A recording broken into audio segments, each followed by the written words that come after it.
Katanya dalam Quran itu, ud'uni astajib lakum. Berdoalah kepadaku, aku akan jawab doamu. Mintalah kepadaku, aku akan penuhi permintaanmu. Begitu janji Allah dalam Quran. Lah kami ini, kata si orang tadi, sudah lama berdoa kepada Allah. Sudah banyak kali kami memohon kepadanya. Wah, kok sampai sekarang doa kami nggak dijawab-jawab, nggak pernah dikabulkan. Ini bagaimana? Katanya berdoa, aku kabulkan. Sudah lama kami berdoa. Kenapa nggak pernah dikabul-kabulkan? Apa doa kami salah pasang? Apa Tuhan pas kebetulan nggak dengar? Atau bagaimana ini? Imam Hasan al-Basri senyum lalu menjawab, ya ahlal Basrah, hai penduduk Basrah, hatimu mati. Dari hati yang mati, bagaimana mungkin doa akan terjawab? Tidak ada getaran yang menyebabkan channel kepada Allah itu nyambung. Tidak ada. Dari hati yang mati, doa tidak mengeluarkan getaran untuk sampai kepada aras. Hatimu mati, maka doamu tidak dikabulkan. Kita renungkanlah jawaban ini. Sederhana, doa tidak didengar Tuhan, permohonan tidak dikabulkan olehnya. Tapi kalau kita mau menuki kepada renungan yang lebih jauh, kemalangan apa yang lebih besar selain daripada kalau Allah sudah berpaling kepada kita dalam hidup ini? Permohonan tidak didengar, doa tidak dikabulkan, Allah sudah masa bodoh dengan kita. Kemana lagi langit tempat kita bernaung? Kemana lagi bumi tempat kita berpijak? Kalau Allah sudah berpaling dalam hidup ini kepada kita, itulah kemalangan yang paling besar dalam hidup ini. Sementara kita berleha-leha, menurut kita kemalangan itu kehilangan jabatan, kemalangan itu kehilangan harta benda, kemalangan itu adalah kehilangan orang yang kita sayangi. Allah berpaling dalam hidup kita, tidak pernah kita melakukan evaluasi. Nah, apa yang menyebabkan hati itu jadi mati? Sehingga tidak ada getaran yang nyambung ke aras, yang mengakibatkan Tuhan berpaling dari kita, doa tidak lagi didengar, permohonan tidak lagi dikabulkan. Ada beberapa hal yang menyebabkan hati jadi mati, sehingga doa tidak terangkat. Imam Hasan al-Basri menjelaskan beberapa faktor yang menyebabkan hati menjadi mati. Tidak ada lagi getaran yang mengantarkan doa ke aras, sehingga Tuhan pun berpaling. Yang pertama kata beliau, araftumullaha wa lam tu'tuhu haqqah. Kamu kenal Allah, tapi haknya untuk disembah, kewajibanmu untuk menyembah, tidak pernah kamu laksanakan. Bagaimana hati tidak jadi mati? Kenal. Siapa pencipta alam semesta? Allah. Siapa pencipta lautan, gunung, sungai? Allah. Siapa pencipta langit dan bumi? Allah. Siapa pengatur segala-galanya? Allah. Sholat apa tidak? Tergantung kebutuhan. Kamu kenal Allah, tapi haknya untuk disembah, kewajibanmu untuk menyembah, tidak pernah kamu laksanakan. Bukankah simpel bahwa Fatihah saja mengajarkan iyyaka na'budu wa iyyaka nasta'in? Hanya kepadamu kami menyembah dan hanya kepadamu kami mohon pertolongan. Tertibul kalimat, na'budu dulu baru nasta'in. Kalau na'budu terlaksana, nasta'innya pasti tokcer. Hanya kepadamu kami menyembah, hanya kepadamu kami mohon pertolongan. Kalau ibadah beres, pertolongan pasti datang. Doa didengar, permohonan dikabulkan, munajat pun diterima. Kenapa? Na'budunya beres, maka nasta'innya nikmat. Tidak diajarkan kita iyyaka nasta'in wa iyyaka na'budu, tapi na'budu dulu, baru kemudian nasta'in. Kalau hati tidak mau mati, janganlah pengenalan kita kepada Allah tidak diiringi dengan pendekatan kita kepadanya. Bagaimana cara mendekat kepada Allah? Logika saja. Mau dekat dengan presiden, ikuti peraturan yang dibuat oleh protokolernya presiden. Mau dekat dengan gubernur, ikuti peraturan yang disusun oleh protokolnya gubernur.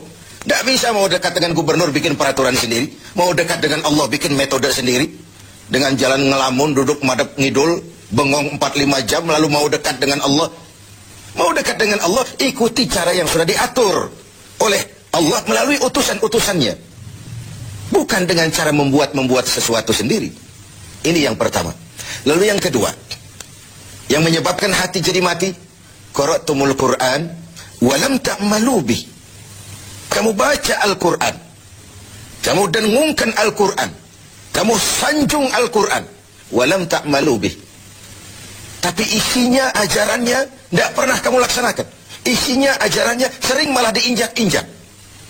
Bukankah kita hidup di satu zaman di mana tuntunan sudah menjadi tontonan? Dan tontonan sering dianggap sebagai tuntunan. Bukankah kita hidup di satu masa di mana orang yang jujur dikhianati dan pengkhianat malah diberikan amanah? Bukankah zaman ini sudah terjadi pergeseran nilai yang sedemikian rupa? Kita baca Al-Quran, kita musabakohkan pula bacaannya, tapi isinya, ajarannya tidak pernah kita laksanakan. Bahkan nyaris sering kita injak-injak. Hati jadi mati. Sama dengan kalau kita dikirimi surat oleh seseorang yang sangat kita kagumi. Kita baca surat itu siang malam. Kita ceritakan kepada orang, saya dikirimi surat oleh orang yang sangat saya kagumi. Tapi perintah yang ada dalam surat itu tidak pernah kita laksanakan. Saya percaya betul yang kirim surat mesti marah. Kau baca itu penting supaya kau ngerti apa isinya. Tapi setelah kau ngerti, mbok ya laksanakan. Begitu Al-Quran diturunkan kepada kita. Kamu baca Al-Quran, tapi isinya tidak pernah kamu amalkan. Bagaimana hati tidak akan menjadi mati karenanya? Yang ketiga, penyebab hati itu menjadi mati. Akaltum ni'mata rabbikum walam tashkurulah. Kamu makan nikmat Tuhanmu, tapi tidak pernah kamu bersyukur kepadanya. Ikan Tuhan di laut itu tiap hari diciduki, tapi Tuhannya diabaikan. Tidak pernah sesaat pun dalam hidup ini nikmat Allah pernah berhenti. Sejak kita bangun tidur sampai kita tidur kembali, bahkan tidur itu sendiri. Dari sekian nikmat yang kita tidak akan pernah sanggup menghitungnya, Tuhan cuma minta syukuri nikmat itu. Kalau kau syukuri, aku tambah. Kalau kau ingkar, azabku itu pedih. Tiap hari kau makan nikmat Tuhanmu, akaltum ni'mata rabbikum. Kau makan nikmat dari Tuhanmu, walam tashkurulah. Tapi kepadanya kamu tidak pernah bersyukur. Baik syukur dalam bentuk ucapan, lebih-lebih syukur dalam bentuk perbuatan. Karena kalau syukur ucapan semua bisa. Alhamdulillah, terima kasih Tuhan, puji syukur, terima kasih Tuhan. Tapi perbuatannya sering tidak sinkron dengan ucapannya. Kalau saya diberikan harta oleh Allah, mulut saya tidak pernah berhenti. Alhamdulillah Tuhan, terima kasih dikasih harta. Tapi pelitnya 17 setan.